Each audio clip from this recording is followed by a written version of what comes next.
Mommytrack Daddy Whispers Podcast is now called Birth Agni Podcast.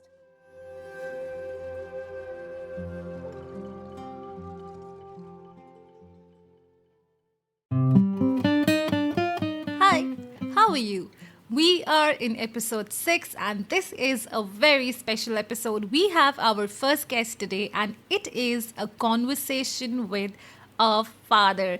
All the more special because I've been wanting to do it earlier to bring on the fathers and their thoughts, their stories, their perspectives, representing a shared responsibility and a balanced load.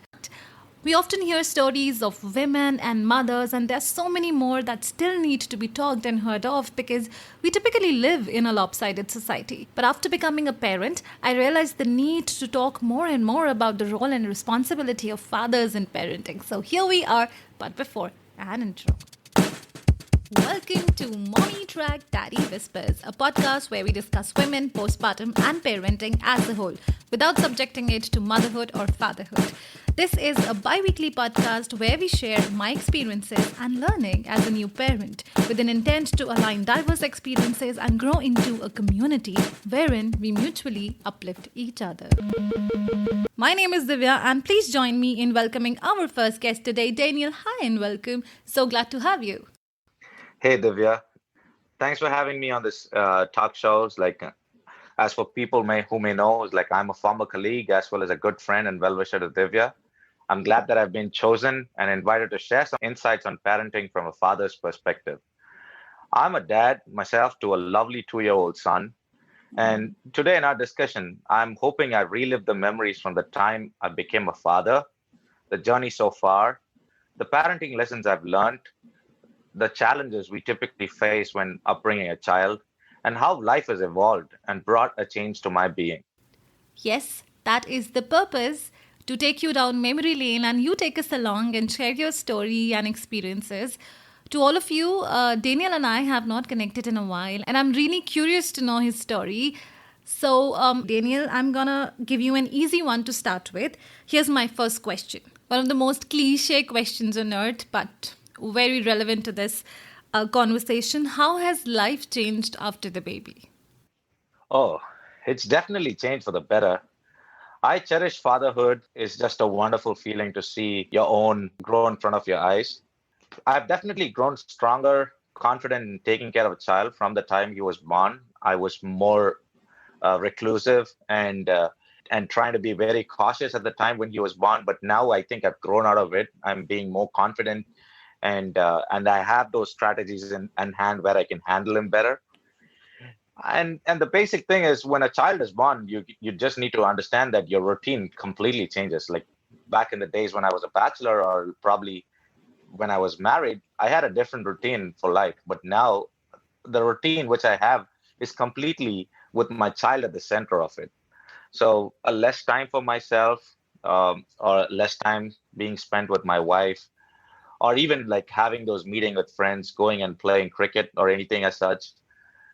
Those all have changed, but it's just that I'm now being a parent. A parent's obligation and responsibility supersedes any other priority which I have. So that's how the life has changed in a nutshell. But I'm really enjoying, and I cherish this parenthood altogether.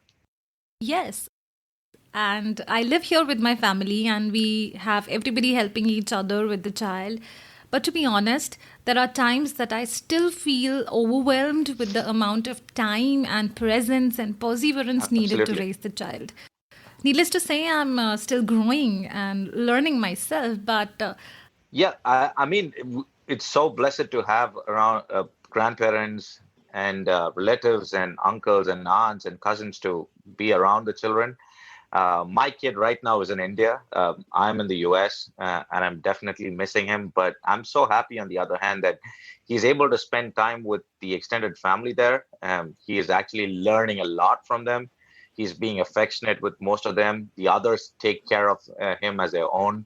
So definitely, that is something which nurtures the child's development, and I'd also want him to be someone who understands the family members altogether, especially when you're living in a far off country. You tend to lose relationships over a period of time. But I'm happy that my child is gaining that, and I'm thankful for everyone who's being an integral part of his life and him growing up. That's wonderful. You've put it across in absolute perfection. And I really hope you guys unite really soon. This pandemic has created situations that are really trying and unimaginable for certain people. And I'm really grateful to have you on board. So let me take you back to some of the beautiful memories from the time when you first saw your boy. How did you feel? Oh, it's a great experience. He was born in the US, and at the time of his birth, it was just me and my wife around. I also had the opportunity of staying in the labor room, so I really saw through the whole process. I had a huge amount of respect for my wife. Post the delivery, I do understand how much she would have gone through this time. A mother's burden is too heavy to even think about, and it all happened so soon. I mean, I just can't think about a time. Like, I just felt that, okay, she was admitted, and we had this doctor come up, and then he was suddenly born. I got promoted to dad, and this feeling will basically be vivid with me till the day I live. So True. I also remember the time when he's taken out of his mother's womb and he was given to me. I even take a pride that I was the first to actually hold him. It was not even my wife. So it was a wonderful feeling to hold him, look at him, and then I had to pass him on to my wife, and my wife picks him up and says that, "Hey, this guy looks more like you." And so it was definitely a great compliment from my wife. Probably she would have wanted him to look more like her, but I bet. it's just that it's just that we feel so good when someone tells you that your child is like you, and that also sets up a target within yourself that you have to grow up as a parent and be a role model for this kid. So I'm ever thankful to God for this blessing, and I wanted to promise myself that day that I will keep up all expectations and be a good example as a father to this little one. Yeah, and you've talked of expectations. We expect so much from ourselves and even from our children when they're growing up. And as you mentioned about the first time you saw the baby, it's the memory for me as well is so vivid. And this entire experience of trying to raise her and trying to go for that perfection did make me anxious. I'd go to my next question from here, asking you, did you ever feel anxious when you were expecting? I did. I know women do. I would like to ask you, did you feel anxious at that point in time? Okay, let me be very honest. I was absolutely anxious. I was at least 10 times anxious than my wife. You said that women are anxious, but as a father, I was anxious. Maybe that's my character. I was pretty anxious right from the beginning. And every time we used to go for the gynecologist visit, it used to be like I'm just waiting for my exam results. Like, am I going to pass this? Is the baby doing fine?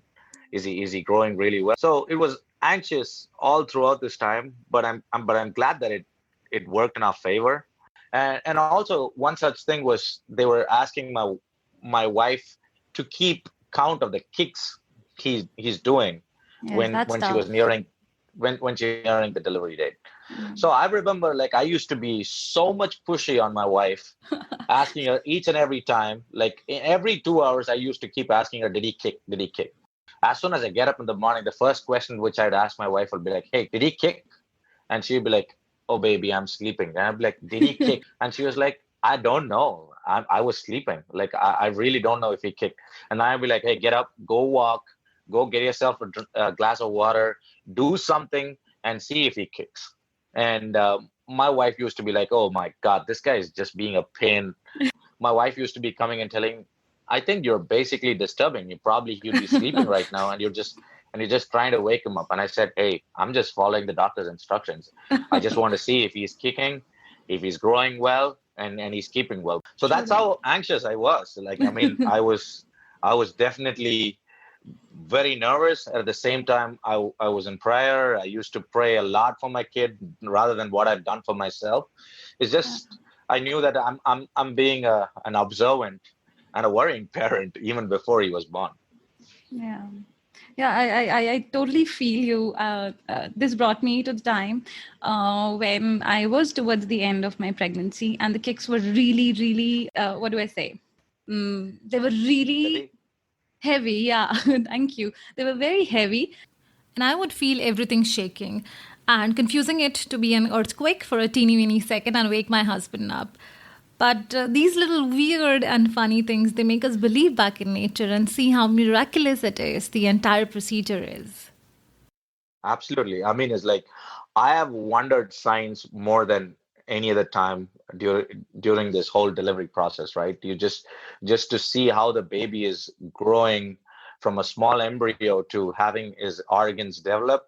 Science has advanced so much that you're able to see how the baby grows, and you can actually ensure that the baby is growing really well with all its organs developed and everything.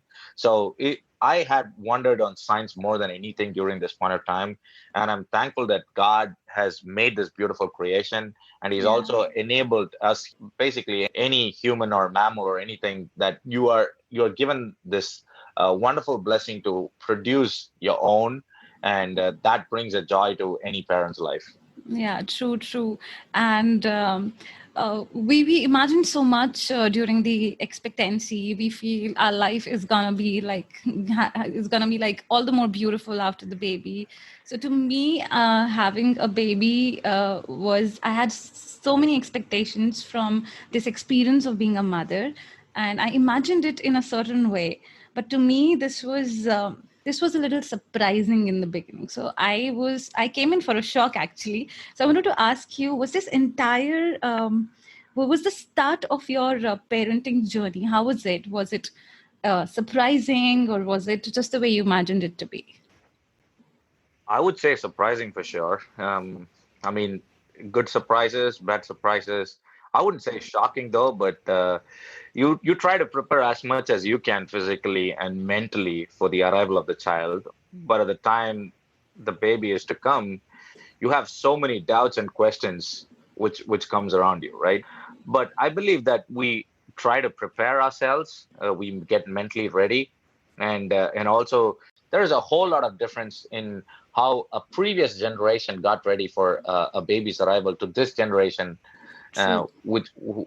who are getting used to the baby. So definitely it was surprising, and also for any parent to actually give the best for your children, irrespective of your social or financial status. That's just a great beginning, and I think that would be the ideal step for a good parenting lifestyle.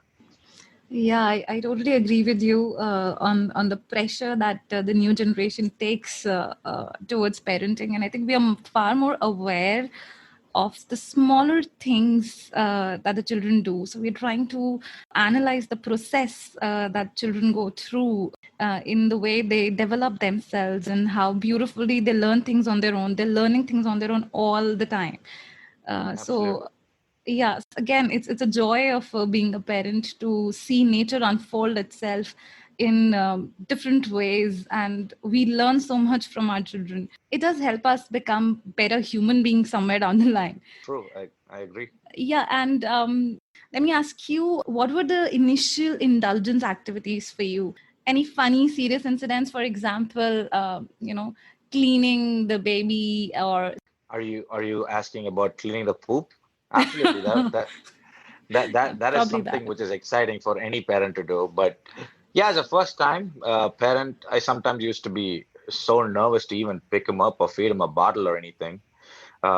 You just had to be so careful. I remember the time, like um, when he was not discharged yet from the hospital, the second day or the third day, I was trying to feed him a bottle, and I was trying to be very careful with him, and the nurse was like, "Hey, he's not brittle. He's just as strong as you are, but it's just that you have to be very careful when you deal with him." This was a first kid, so we didn't want to make any mistakes in terms of holding him or giving him anything. So there were a few things which naturally helped us in getting a transition to take care of the baby. I believe now this generation has that proposition where they go and attend so many classes in hospitals where they teach them about how to breastfeed the baby, how to do basic needs for the baby, like cleaning the poop, or like giving them a bath, or what to do if the baby is constantly crying, how to burp the baby after he's drank a milk. So that gave us a kind of an understanding and how to take care of him. But practically, we had to do that in motion only when he was born. Um, you really asked about a funny incident, and this is the thing which actually comes to my mind when you asked about it. I remember the time when he came home and we had to give him a bath, right? So we had this small baby bathtub, the cute little ones where you actually put the baby on and you try to give him a bath. Yeah. And my wife was like, "Hey, go get the water ready. Like, make sure the water is not so hot." So I filled the bucket once with the hot water, and then I added a little bit of cold water. I added hot water again. I was so confused if this temperature is right enough. And I even took a step where I had to run across the room. I pulled a thermometer from the safety kit bag, and I tried to insert the thermometer in the bucket of water, and I was trying to see is like, okay, what's the temperature like? And then I Googled myself to see is like, what's the ideal temperature for a baby to take bath in? You really And are a perfectionist there. no, that's the amount of confusion. But that's looking back, like I feel that I was so stupefied to do that. I even had my mother-in-law who was looking at me doing this. Like she was like, "What is he trying to do?" I mean, but it's just that how careful you want to be. This is right back then. It was definitely not a funny incident, but now that I recollect that incident, it seems really funny and lame to me. But I can still take pride that I was trying to be right. I wanted to do right by the book. You know what I mean? Yeah, I totally get you, and I think it makes for a good story to tell your boy when he grows up, you know. And parents are excused all those little things that we do. We expect so much from ourselves, trying to be perfect and trying not to harm your kid the way you mentioned. It's so important and shows how responsible we become if we were not before, or it's such a strong transition that comes in after becoming a parent. Okay, so my next question to you is how did you presume parenthood to be when you were expecting, and how different the entire experience turned out to be when you became a father? That's a great question. Let me give a thought process. Yeah. Okay. Before the baby is born, I guess most of us think only about the positive case scenarios, right? At least for me. You're just going to think how cute life is going to be. I'm going to post pictures with my baby. I'm going to be a good father. I'm going to play with my baby by giving him toys. He would sleep well next to me, and I can also have a good night of sleep. Those are the positive things which you have always thought about. Yes. Trying to feed them and make them sleep is the most hardest of all. I think any parent, whether be a father, mother, or even for an instance, a grandparent, it's a tough job, and there is no proper solution, and there is no proper teaching in letting your baby understand, hey, this is what you need to eat, and this is a time for your bed, and you have to sleep easy. Yeah, This does not work. sleep trainings are a lie. Absolutely. And the other thing is, the book does not tell you when the baby is going to get up again, right? True. You probably think that you put the baby up to bed, and me and my wife just would get to the couch, recline, and watch a movie. It's not even the first 5 minutes. He starts giving you an alarm, and you have to run in and look up to him. He doesn't want to sleep on bed that day. He just wants to sleep on your shoulders, or he wants to sleep on your lap. He's going to take so much time from you. So definitely there were so many instances like these are, and you had to attend to his needs and take care of him. The sigh of relief, I believe that you would be also able to correlate and agree to what I say. The day when you actually take him to bed and you try to put him up to sleep within 15-20 minutes, oh my God, the feeling you would have, it would be like as though you won an Olympic gold medalist against all the odds which you had. Absolutely. So the first few months was really tough, sleepless nights. the crying he would do, the options we run out to make him satisfied. One day I remember like he was crying so much and that I had to pick him up and take him around for a drive. And I believe it's not even 3 minutes since I've driven that he fell asleep. So I just thought that, okay, you know what? I found a new solution. So I did that twice or thrice. The fourth time he kind of understood. He was like, hey, you need to come up with some different strategy. I'm not so easy. So there are times where you don't even understand why he is crying, right? You do not know whether he has any pain, any discomfort. Yes. Some people come and say that, hey, probably he's having ear pain. And some people come and say it's like he probably has some acid reflux. So the numerous amount of calls that you do to your nurses, and those are something which was definitely exhaustive for a parent. But it all happened good. Like it's just that you grow over time, you understand how the baby reacts, and you learn from it. So looking back at all those moments, we just felt that we were victorious to come over it. Yeah. It's not that we do not have any challenges right now. My kid is 2 years old. We have a different type of challenge which we face right now. But it's just that what it has given us, it absolutely has given me that confidence and a positive attitude to tackle anything which Yes. comes my way. And I believe the best person to understand your kid would be no other than a parent, whether it be a father or a mother. So you still have to attend to them and do your best. Yes, absolutely. I agree. And the thing you mentioned about them waking up and sleeping back, I remember my daughter used to cry so much. We all used to think that she wants to sleep. You try and do everything to make her sleep, but she'd not sleep. And there were times when she was growing up, she was like 4 months or to around 5 months. And we thought, okay, now she's going to have some longer durations of sleep. And there were times we've just made her sleep, put in some half an hour into making her sleep. We've just gotten out of the room and she's awake and she refuses to sleep thereafter. So these are the situations that there are, and children, they grow every week. They grow like in months, and there's so much change to tackling the baby, the way you mentioned the permutation and combinations, the car thing, and yeah. Exactly. This brings in a memory for me, especially like when you know that when you have a new baby at home, is like your friends probably ring you up and you meet them at work. They ask you, is like, how the baby is doing, how is life holding on for you? Are you guys sleeping well? Is he sleeping and eating well? I remember the most common answer that every parent gives is like, hey, we're not getting enough sleep. We're not able to do things which we're supposed to be doing. So I remember most of my friends come back and tell me, like, especially like friends who already have kids and have gone through the stage, they come back and tell me that, hey, you know what, just chill, man. Like it's going to be all right. Like it's just going to be 3 to 6 months. And after once they cross that age, it's like you're just going to be so fine. You probably get good amount of sleep. You can do things what you feel like. You can take them out for drives. You guys can have a couple of time and so much. But there was just one friend of mine who just told me a honest answer. He said, don't hear to all what those guys say. Okay. It's not going to be 3 to 6 months. This is what your life is going to be. Till Yes. you probably get him married, till he probably stands on his own leg. This is how he's going to be. They are going to give you tough time, but it's just that you need to gear up and understand that this is the challenges you face. It's a transition of becoming a parent. So you just need to understand that this is how life is going to be. You might not be finding a time to do anything which you'd want to, but you have to do what is right for them.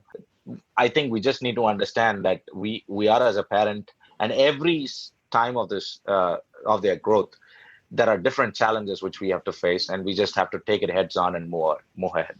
Yes, and I think it's really nice of the other friend to tell you the honest thing here. After like a year and a half, I know this is gonna stay for at least the time that my daughter is independent enough to have her own brain, and then there'll be different issues. There'll be issues with the ideas, the opinions, and how to lead a life, and so many other things. Correct. So yeah, it's for life, true, and. And the mantra that I personally have put in for me is that it's actually a journey for me. So it's something that I decided for myself, and I'm gonna enjoy it as a learning experience for myself as to become a better human being. So, Daniel, tell me, do you follow a principle or a mantra in your current journey as a father? No particular mantra or principle right off my head, but I just remember this phrase, which you would have heard about: to be in your child's memory tomorrow, you have to be in their lives today. So I just want to be very present in my child's life. I just want to be someone who's always around him, someone whom he can look up to, someone whom he leans his shoulder when he's tired and needs support. And as a dad, I definitely want to get to his level to keep him engaged and participate myself actively, and probably keep myself busy as well with any of his playtime activities, reading, teaching him, or anything he shows interest to learn. I'd also want to be someone who's instrumental in boosting his confidence when he grows up. I think that would help him to have a good self-esteem. And also, I think just being as a dad around him, I think most of the kids look up to the dad. And I also believe that having an active dad would make your child feel very loved and affectionate. So I think all what we need as a father to give is the love and encouragement that he needs to ensure that the child grows happy and healthy. Yeah, that's beautiful. And you put it in a really beautiful way, in a way that you enjoy the process of being a parent and just go along. And yeah, I love the way you've put it. And I think you answered the next question that I had for you. So I'll move on to the next question I had after that one. So, what has parenting taught you as a person, as an individual? You're already hinting to that. From all that I've answered the previous questions, I think there is a common word which I've used everywhere. It might be a repetitive word, but I believe this is a word which is very synonymous with parenting, and that is patience, right? So patience is the most needed virtue to be built, especially when you grow with a kid, and patience not just to be around the kid, but it also helps you professionally grow up with patience as well, right? I mean, I think I'm being more patient at work. I'm being more patient to hear someone else talk, and patience in terms of dealing with a kid. Like, I mean, when they're crying, you just can't let your guard down. You just can't go and smack them. You just got to be patient. You have to you have to stoop down to their level and make them understand that they're not supposed to do this. You try to discipline them with patience, and patience in terms of understanding how they grow as well. Like I see a lot of parents these days have these developmental milestones. You know what I mean, right? Like when you go to a pediatrician, is your kid walking in when he's reaching 12 months? Is he talking at 18 months? Parents are being so impatient enough to push their kid to attain certain milestone or to see if they're developing. But I think we all have to give a child its own space to grow up, whether it be physically or mentally. So patience is definitely a big virtue which I learned, and and also forgiveness, right? Like, I mean, these kids, they make mess everywhere. They make mistakes everywhere. A lot of parents try to encourage kid to eat at home, like, but you know what really happens, right? Like my kid, if you give him something on a plate or a bowl, he just turns it upside down. He picks it up from the floor and eats it. He makes a mess on the carpet. I think just being a little forgiving for all silly mistakes they do, but you just have to understand that this is your baby. Probably he's just showing a temper tantrum. Like, you just need to work with him, and also a very philosophical type of learning, which I had thought about, is seeing the world through your baby's eyes. I believe, like, I do not know how many people recollect that, but you see that everything which they see, they actually show you the world they see, right? And you do not understand their world, but you try to learn from them. And in anything, it's like if they want to play on a swing or a slide, they have so much of joy which they show. And I think that is something like small pleasures which actually brings you great joy. And I believe that is something which I've learned around. Like, I always love to see the world through my baby's eyes, and how he tries to learn things from it, and what he tries to teach me in the way he perceives things around it. So, Daniel, yeah, I think that is a takeaway for me as well. Seeing the life through children's eyes. So, I've always noticed that my daughter is enjoying different things and being in the moment, but I've never tried to be in that space. I know it's inspiring. I know that I have to do it, but I've never made an effort to be there. So that's one of the really beautiful things that you've put out there. So I believe that, and align with your line of thought completely, that there is more of a learning that we take from our children. They are our mentors. And thank you, Rainiel. It was wonderful listening to your thoughts as a father. I hope you reunite with the family as soon as possible. And we hope the situation that we're all in, the pandemic, heals and it is as fearless living in again as it was before. Daniel, your final thoughts. Thanks, Divya. Again, it was so glad that I was invited on this podcast. As I'm able to relive these memories. Thanks for helping me get through these memories back again. Looking back, I'm absolutely thankful to all those things which had happened. I think through parenting, I've learned so much myself. I've become more intentional about how I live my life and the example I set for my child.